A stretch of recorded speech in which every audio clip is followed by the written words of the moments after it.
Welcome, sports fans. DocSports.com. I'm your host, Mike Davis. Stick around. I have a nice video for you today, or at least I believe it'll be informative, and I think you'll like it. It's about bet sizing. It's about when to fire at the bookie or the books, whatever, and when to lay back. I'm going to provide you with my Excel spreadsheets that I use to keep track of my records and my picks on a daily basis, and allow you to see maybe some insight to what I do. It may be for you, it may not be, but in any event, if you use my service moving forward, you will know how I do things, and this will give you a little bit of information. A lot of folks, you know, you win a couple grand, let's say, and then say you lose 400 or you lose 500. You want to chase that money immediately, get it right back.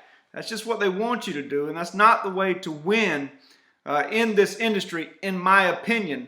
What I'm going to do today is show you how I like to advance and how I do things. So this first slide you'll take a look at. This is just an overall slide of everything we're going to talk about today. And as you can see, this goes from May 14th through June 7th of this year. And this is my baseball Excel spreadsheet. All the plays I've used since May 14th through June 7th, and you can see there's different colors on the right hand side, and I will explain them as we move forward. So that's an overview of everything. First thing I want you to take note of, and this is just me again, you know, you may or may not find this important, but if you look on the left hand side at the plays, I see one play that is minus 140, but that was during a hot streak. I'm okay with that.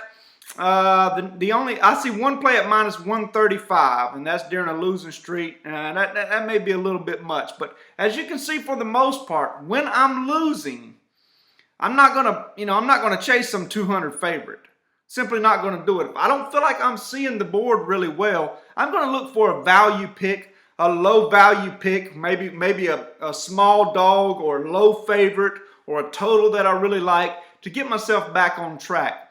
And what to me that does is minimizes loss. Okay, and then when I'm winning, I may play a heavier dog like a 140 or 150.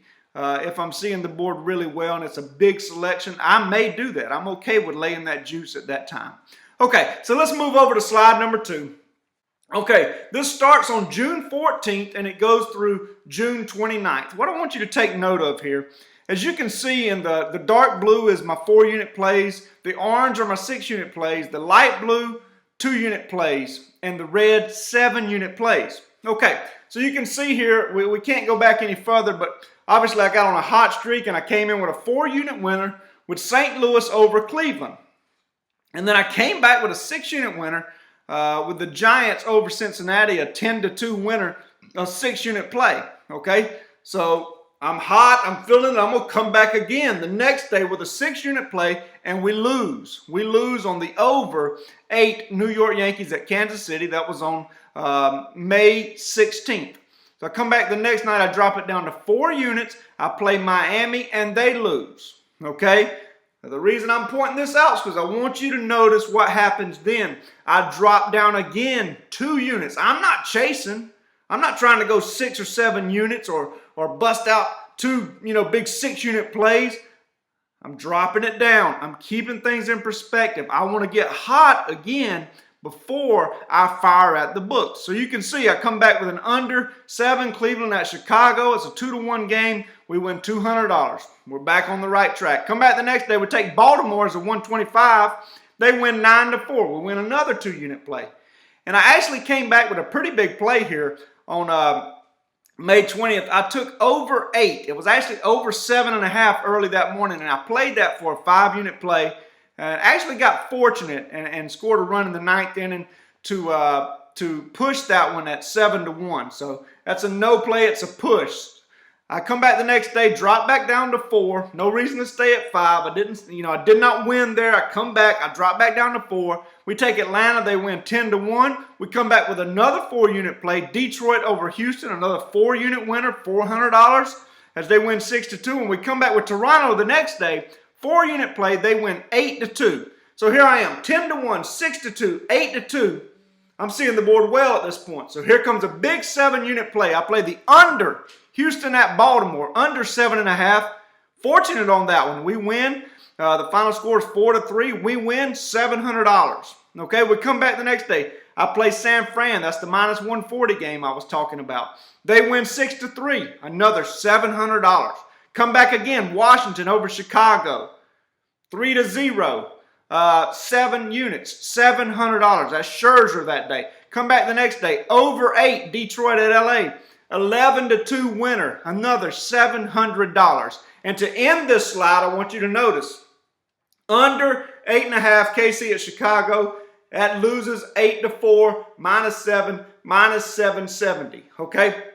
What I want you to take note of here on this slide, you'll see in the green games I have highlighted, that's 7 wins in a row. We could go back to having whatever it is, 8, 9 wins in a row. But in those 7 games, we profited $4,400. Why? Because we were patient. We waited until we got hot, till we were seeing the board clearly, until we won 10-1, 6-2, 8-2. Then we come back and fire at them until we lose. So that's what I want you to see. 7 games, we profit $4,400. Let's go on to slide number 3. We get over to slide 3. You can see it's from June 30th through, from May 30th through June 7th. Okay, after the 7-unit play, we drop it back down to 3 units. We win. We stay at 3 units. We lose. We actually pass on June 1st. We've lost 2 out of 3.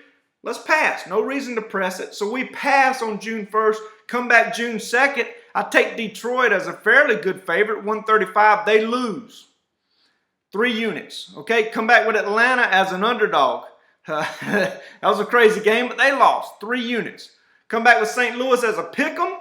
They win. That's 2 units. Come back with Atlanta again as an underdog. Lose. Come back with Baltimore as an underdog. They lose. And then come back yesterday with Detroit as an underdog, and they win. Okay, my point is this, folks. Look at the level. Look at the unit size in here. 3, 3, 3, 3, 2, 2, 2, 2. And today's play on June 8th is also a 2. No reason to push it when you're not winning. It doesn't make any sense. Take your time. Wait. Believe it or not, I've played sports all my life. You can get in a zone, whether you're on a putting green or whatever, shooting free throws or whatever, you can get in a zone. There are times when I really feel like I'm seeing the board extremely well. That's when you want to push it.